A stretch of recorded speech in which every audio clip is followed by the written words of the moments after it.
इथे 14 महिने आल्यापासून आम्ही जवळजवळ 350 केसेस केल्या, मेजर केसेस, मायनर केसेस, कॅन्सरच्या, लॅप्रोस्कोपिक केसेस, भरपूर केसेस आम्ही करत असतो. पण हीच केस आम्हाला तुमच्या पुढे आणावीशी वाटली किंवा असं वाटलं की सर्वांपर्यंत पोहोचली पाहिजे. ही 2-3 कारण आहेत. दुसरं म्हणजे पहिलं कारण म्हणजे खूप रेअर, खूप दुर्मिळ अशी केस आहे. कारण मगाशी त्यांनी सांगितल्याप्रमाणे 10 लाखात एखाद्याला असं ट्युमर होतो. पॅन्क्रियाटिक ट्युमर्स हे रेअर असतात. त्यातले 1%, 2% ट्युमर्स हे या प्रकारचे ट्युमर असतात. असं माहिती आहे की हे असे या प्रकारचे ट्युमर्स यंग मुलींमध्ये कॉमन आहेत. साधारणतः 9:1 असं प्रपोर्शन आहे फिमेल टू मेल. आणि सेकंड किंवा थर्ड डिकेडमध्ये म्हणजे 20 नंतर हे कॉमन दिसतात. मी स्वतः याच्यापूर्वी 16 वर्ष, 24 वर्ष अशा पेशंटची ऑपरेशन केलेली आहे. पण 10 वर्षाची मुलगी आणि असा प्रकारचा ट्युमर असं मी पहिल्यांदा बघितलं. आम्ही थोडंसं सर्च केल्यानंतर आमचं लक्षात की देशामध्ये याच्यापूर्वी आय थिंक 5 का 8 वर्षाच्या एका मुलीमध्ये साऊथ साईडला कुठेतरी असं ऑपरेशन झालं. त्यामुळे second youngest child in India to have this tumour असं आपल्याला म्हणता येईल. आणि हा खूप रेअर ट्युमर आहे पॅन्क्रियास मधला. त्याला सॉलिड सुडोपॅपिलरी एपिथेलियल न्यूरोप्लाझम किंवा SPN असं म्हणतात. आणि त्याचं वैशिष्ट्य असं आहे की हा ट्युमर खूप लो ग्रेड मॅलिग्नन्सीचा ट्युमर, म्हणजे कॅन्सर त्याला म्हणू शकत नाही आपण, पण ते खूप छोटं पोटेन्शियल आहे कॅन्सर होण्याचं. साधारणतः 95% लोक 5 वर्षात बरी झालेली असतात. युजली हा आजार पसरत नाही, हा आजार रिकरन्स त्याचा होत नाही. पण याला लागणारी जी सर्जरी आहे ती मात्र ऍडल्ट कॅन्सरला जशी सर्जरी लागते तशा टाईपची सर्जरी करायला. कारण हा पॅन्क्रियाचा अवयव तसा आहे की तो थोडासा ट्रिकी आहे हँडल करायला. आणि या मुलीचा ट्युमर हा आम्ही नॉर्मली पॅन्क्रियाटिक कॅन्सर ऑपरेट करतो 3 सेंटीमीटर, 4 सेंटीमीटर, 5 सेंटीमीटर. या मुलीचा ट्युमर जवळजवळ 10-12 सेंटीमीटरचा मोठा ट्युमर होता.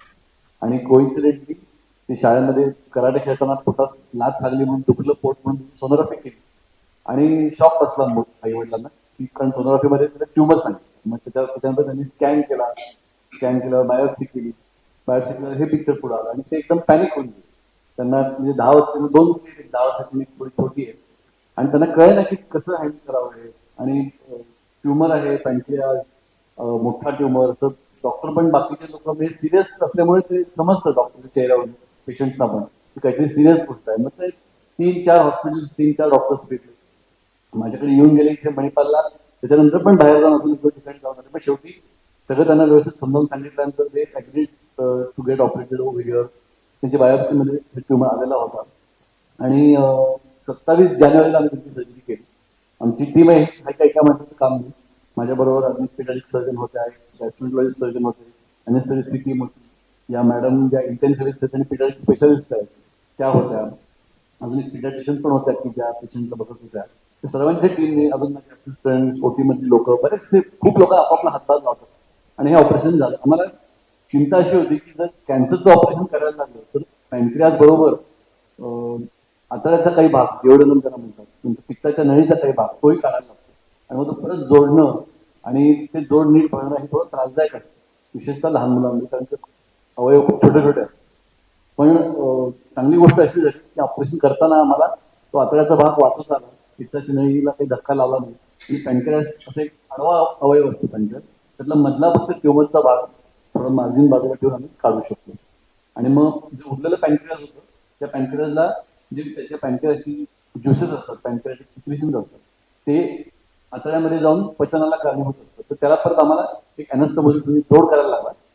पॅन्क्रियासच्या टेलला स्मॉल इंटेस्टाईन म्हणजे जेजुनम आम्ही जोड करतो, म्हणजे त्याचे जे ज्युसेस आहेत ते परत जातात. तर पॅन्क्रियासचे 2 प्रकारचे फंक्शन असतात, एक्झोक्राइन आणि एंडोक्राइन. एक्झोक्राइन म्हणजे ते जे पाचक रस जो जातो, फॅट्स जे पचतात ते पॅन्क्रियाटिक ज्यूसमध्ये पचतात. आणि एंडोक्राइन म्हणजे आपण सगळ्यांना माहिती आहे इन्सुलिन सिक्रेट. तर हे 2 फंक्शन जे आहेत मोठा प्रमाणात पॅन्क्रियासचा भाग काढला तर पुढे ही फंक्शन अफेक्ट होतील अशी आम्हाला भीती होती. पण आतापर्यंत जवळजवळ 1.5-2 महिन्याचं मॉनिटरिंग चालू आहे. त्याच्यामध्ये जे काही उरलेलं पॅन्क्रियाज आहे ते हे काम व्यवस्थित करत. तिला पुढे मॉनिटरिंग लागेल, पुढे फॉलोअप लागेल. आणि जसं जसं वय वाढतं तसं कदाचित थोडाफार प्रमाणात तिला सपोर्ट लागू शकतो.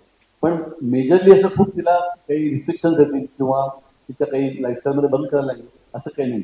आत्ताच ती मुलगी नॉर्मल शाळेत जायला लागली, थोडंफार चालणं फिरणं, मैत्रिणीबरोबर खेळणं बिळणं थोडंसं चाललं. तिच्या पोटावरती एक 10-15 सेंटीमीटरचा स्कार आहे, तो ट्युमर काढायला लागणार. तो स्कारही चांगला हील झाला आणि she is no almost like a normal. एक मेजर सर्जरी होती. तर सर्जरी झाल्यानंतरचा जो टाइम असतो ज्याला आपण पोस्ट ऑपरेटिव्ह पिरियड म्हणतो, ते जितकं ऑपरेटिव्ह केअर इम्पॉर्टंट असतं तेवढंच इम्पॉर्टंट पोस्ट ऑपरेटिव्ह केअर पण असतं. आणि स्पेशली हे जे पिडियाट्रिक एज ग्रुपचे जे पेशंट असतात तर त्यांचं जे मॅनेजमेंट असतं तर ते कम्प्लिटली डिफरंट असतं as compare to adult patients. आणि as compare to adult patients जे पिडियाट्रिक एज ग्रुपचे पेशंट्स असतात त्यांना खूप स्ट्रिक्ट मॉनिटरिंग लागतं. तर पोस्ट ऑपरेटिव्ह पिरियडमध्ये काय करायचं होतं आयसीयूमध्ये, तर मेनली या पेशंटसाठी आपल्याला हिमोडायनामिक मॉनिटरिंग महत्त्वाची होती. तर हिमोडायनामिक मॉनिटरिंगमध्ये काय होतं की पेशंटचे हृदयाचे ठोके, पेशंटचा बीपी बघणं, पेशंटचं सॅच्युरेशन म्हणजे ऑक्सिजनचं प्रमाण बघणं. जसं सरांनी सांगितलं की एक मेजर सर्जरी होती, इतके ब्लड वेसल सगळे इन्व्हॉल्ड होते. तर अशा वेळेला पॉसिबिलिटी असते की जर ब्लिडिंग झालेली असेल तर पोस्ट ऑप पिरियडमध्ये पेशंटचं बीपी कमी जास्त होऊ शकतं. तर ते आपल्याला मॅनेज करायला लागू शकतं. मग दुसरी गोष्ट म्हणजे पॅन्क्रियासची सर्जरी जी इन्सुलिन सिक्रीट करतं आणि इन्सुलिन आपल्या बॉडीमध्ये शुगर बॅलन्स मेंटेन करतं, आपलं साखरेचं प्रमाण मेंटेन करत असतं. तर पोस्ट ऑफ पिरियडमध्ये पॉसिबिलिटी असते की पेशंटची शुगर कमी किंवा जास्त होण्याची आणि दोन्ही केसेसमध्ये त्याला मॅनेज करायची गरज पडते. तर त्या पेशंटसाठी आपल्याला सतत शुगर लेवल मॉनिटर करण्याची गरज पडत होती. आणि most important factor post operative पिरियडमध्ये म्हणजे ही इतकी मोठी सर्जरी झाली तर पेशंटला डेफिनेटली पेन असणारच. तर ते पेन मॅनेज करणं आणि कसं आपण पेशंटला जेवढं होईल तेवढं कम्फर्टेबल ठेवता येईल हे बघणं. त्याच्या व्यतिरिक्त पेशंटला इन्फेक्शन नाही व्हावं याची काळजी, पेशंटचं युरिन आउटपुट मॉनिटरिंग लघवी बघणं, सतत बघत राहणं, पेशंटला योग्य प्रमाणात सलाईन जाणं, पेशंटचं ब्रेन आउटपुट मॉनिटरिंग करणं, हे सगळे इम्पॉर्टंट फॅक्टर्स आहेत. आणि जे आपलं PICU आहे त्याची PICUची जी टीम आहे इन्क्लुडिंग नर्सेस आणि डॉक्टर्स ते सगळे वेल ट्रेन असल्यामुळे जी पोस्ट ऑपरेटिव्ह केअर होती ती आपण योग्य प्रमाणे पेशंटला देऊ शकतो.